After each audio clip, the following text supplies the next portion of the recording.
Badan SAR Nasional optimalkan evakuasi korban longsor tambang emas melalui jalur udara dan Basarnas akan kerahkan alat berat untuk bantu proses pencarian.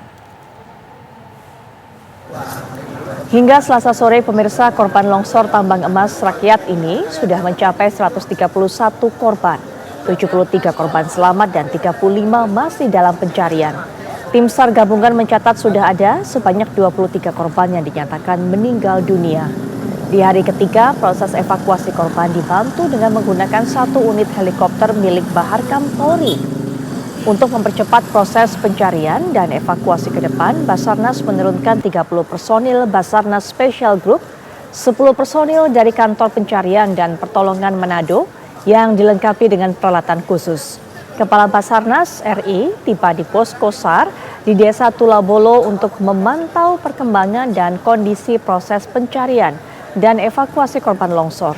Kepala Basarnas juga meninjau lokasi pendaratan helikopter yang digunakan untuk mengevakuasi korban dari lokasi longsor. Untuk proses pencarian dan evakuasi ke depan, Kepala Basarnas RI mengatakan masih akan mengupayakan helikopter dan peralatan yang mendukung untuk mempercepat proses pencarian dan evakuasi di lokasi longsor. Hingga kini proses pencarian dan evakuasi di lokasi longsor masih terkendala dengan medan yang ekstrim.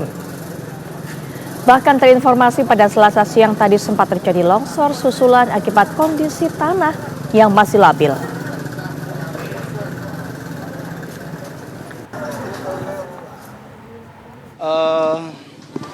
Ini masuk di hari ketiga, besok hari keempat yang saya mengupdate untuk secara keseluruhan jumlah korban ada 131 dan selama ini yang sudah terevakuasi korban selamat ada 73, meninggal dunia ada 23 dan masih dalam pencarian itu ada 35 orang. Sedangkan untuk manuver untuk evakuasi sendiri hari ini kita dibantu dari teman-teman potensi SAR. Di sini hadir juga Bapak PLT Gubernur, Bapak Kapolda, Bapak Danrem, Bapak Kansar Gorontalo, dan Lanal, dan Satrat, Kabinda. Yang demikian juga teman-teman dari potensi SAR yang lain. Yang secara keseluruhan kita menerjunkan sampai hari ini tercatat ada di 1.009 orang. Itu juga kita dapat bantuan mendeploy dari Basarnas Pusat ada 30 dan dari Kansar Manado ada 10. Yang secara keseluruhan mereka dibekali dengan peralatan khusus karena melihat dari medannya dari titik posko utama ini menuju lokasi kalau jalan darat normal itu sekitar 4 jam. Kalau terhambat dengan cuaca yang berapa waktu ini terkendala itu bisa lebih. Dan dari TKP sendiri kita ke tempat evakuasi itu terdekat bisa melalui satu-satunya lewat udara. Dan ini tadi dibantu dari Polda untuk heli Polda yang alhamdulillah hari ini bisa 6 terevakuasi ya. 12 terevakuasi lewat jalur udara. Dan tentunya ini akan bisa berkembang terus karena kita masih punya dalam pencarian pertolongan ini ada sekitar 35 orang yang belum kita temukan. Ini akan kita buka akses lewat peralatan berat, tapi kendalanya sekali lagi itu adalah medannya. Ya, selama ini belum bisa kita deploy alat berat tersebut sampai dengan ke tempat TKP. Demikian, Mas. Saat ini masih belum bisa membuka jalan akses untuk mengerahkan alat berat menuju ke lokasi. Kemudian dari pantauan kami ada 1 heli yang digunakan milik Polda untuk mengevakuasi. Apakah nanti akan ada tambahan heli lagi nih, Pak, untuk membantu proses evakuasi? Mengingat masih ada tadi dibilang masih ada 35 lagi yang belum ditemukan. Kita akan koordinasikan dengan pimpinan atas dalam hal ini yang terdekat mungkin dengan TNI Angkatan Udara. Kita masih dalam taraf koordinasi. Mudah-mudahan bisa akan terrealisasi. Harapan kita nanti untuk bisa membantu proses evakuasi.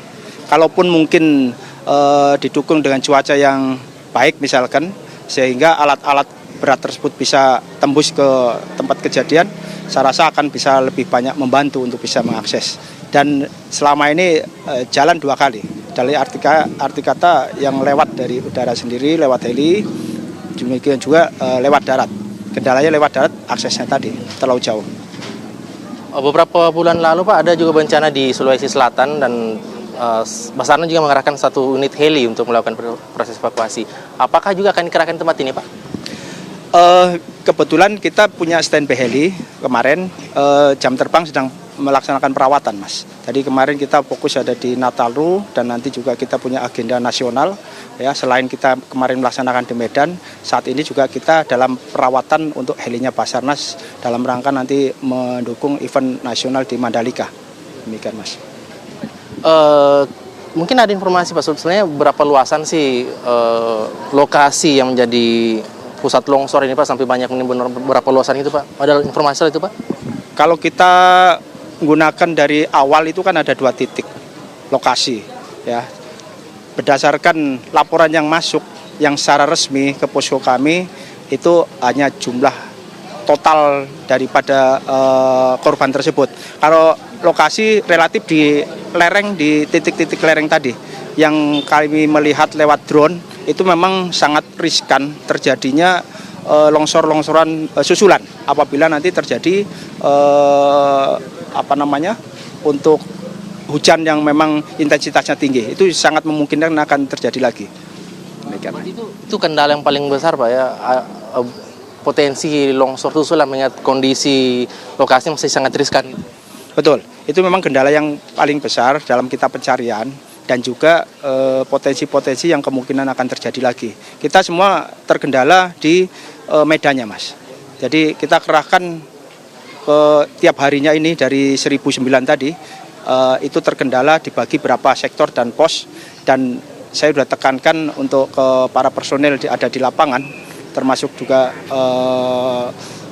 lewat radio, komunikasi, maupun pada saat sebelum sesudah kita melaksanakan satu briefing, penekanan adalah safety, karena memang daerah-daerah tersebut masih rawan longsor.